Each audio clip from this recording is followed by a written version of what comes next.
আলহামদুলিল্লাহ, ইরামণি ও তার মা আর অনিশ্চয়তার মধ্যে নাই। তোর নাম কি?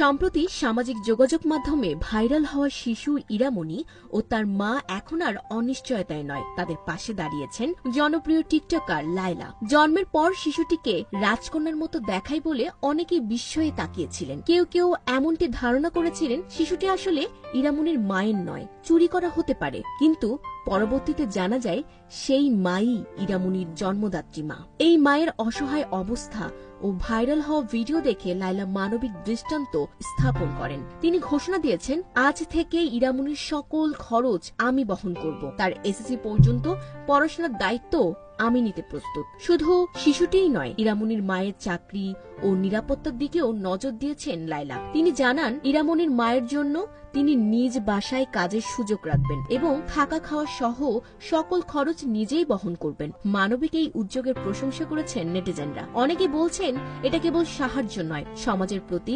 দায়িত্ববোধের প্রকাশ। Sabikun Nahar, Sadia, news flash 71।